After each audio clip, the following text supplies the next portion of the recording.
क्या पाकिस्तान के कब्जे वाली कश्मीर यानी पीओके में अब बगावत की आग बेकाबू हो चुकी है? हम उस वक्त तक अपने घरों में नहीं लौटेंगे जब तक हम ये जंग जीत न जाए। क्या दशकों से डूबे हुए गुस्से ने अब पाकिस्तान की सरकार और उनकी सेना के खिलाफ खुली जंग के रूप में बदल चुकी है? और क्या हालात इतने बिगड़ चुके हैं कि पाकिस्तान अतिरिक्त कश्मीर की सड़कों पर अब सिर्फ नारे नहीं बल्कि मारपीट भी शुरू हो चुकी है? तो जब हम आजादी की बात करेंगे, हक के मुल्कियत की बात करेंगे, हम अपने निजाम पे हक के हुक्मरानी मांगेंगे।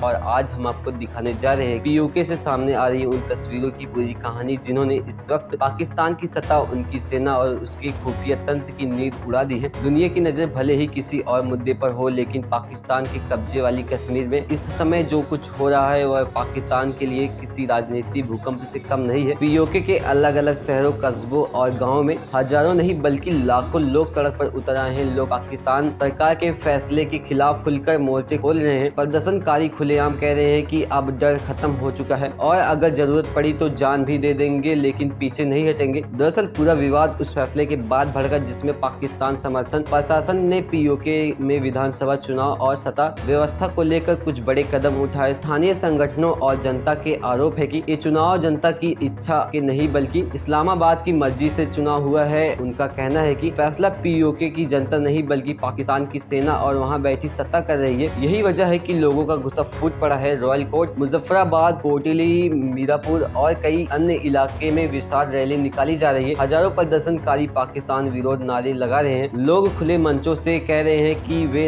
हर गांव, हर मोहल्ले और हर सड़क पर इस आंदोलन को जारी रखेंगे। मुल्क में तुम देख लो, गलियों से, बाजारों से, खेलों के मैदानों से।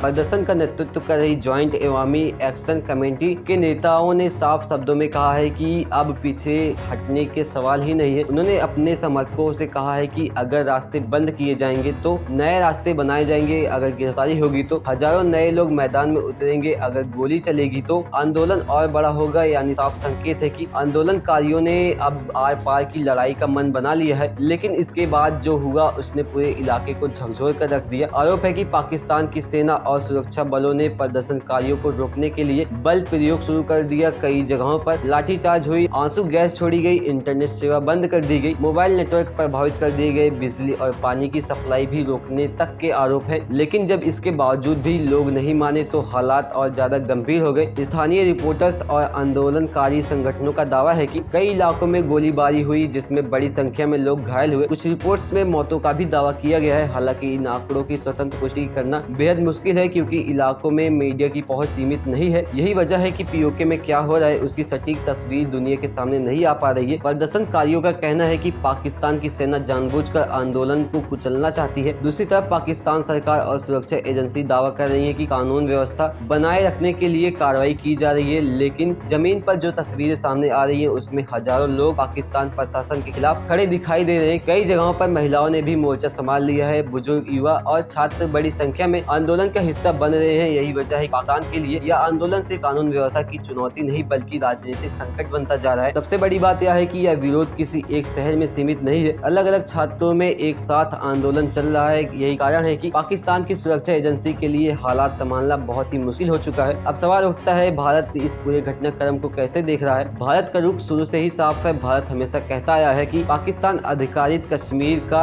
अभिन्न हिस्सा है। पाकिस्तान वहाँ अवैध कब्जा किया हुआ है। हाल ही में भारत की ओर से पीओके मानधारियों और आम नागरिकों के साथ हो रहे कथित व्यवहार को लेकर चिंता जताई गई है। भारत ने कहा है कि पाकिस्तान को अपने कब्जे वाले इलाके में लोगों को अधिकारियों का सामना करना चाहिए और हिंसा से बचना चाहिए। भारत का यह बयान ऐसे समय में आया है जब पीओके में विरोध प्रदर्शन लगातार बढ़ रहे हैं। अंतर्राष्ट्रीय स्तर पर भी कुछ मानवाधिकार संगठनों ने भी हालात पर चिंता व्यक्त किया है। हालांकि अभी तक कोई बड़ा वैश्विक हस्तक्षेप देखने को नहीं मिला है। लेकिन एक बात साफ है, अगर पीओके में जनता का गुस्सा इसी तरह बढ़ता रहा आने वाले दिनों में तो स्थिति और ज्यादा विस्फोटक हो सकती है। फिलहाल पीओके की सड़कों पर संघर्ष जारी है। एक तरफ पाकिस्तान की सत्ता और उसकी सेना है, दूसरी तरफ वे लोग हैं जो दावा कर रहे हैं कि वे अब किसी भी कीमत पर पीछे नहीं हटेंगे। अब देखना होगा कि पाकिस्तान की सरकार इस संकट का राजनीतिक समाधान कैसे निकालती है, क्योंकि इतिहास गवाह है जब जनता का गुस्सा सड़कों पर उतर आता है तो उसे सिर्फ ताकत के दम पर ज्यादा दिनों तक दबाए रखना आसान नहीं होता। आपको क्या लगता है, क्या पीओके में चल रहे आंदोलन पाकिस्तान के लिए बड़ा राजनीतिक संकट बन रहा है? अपनी राय कमेंट करके जरूर बताइए। तब तक के लिए मिलते हैं इस वीडियो में।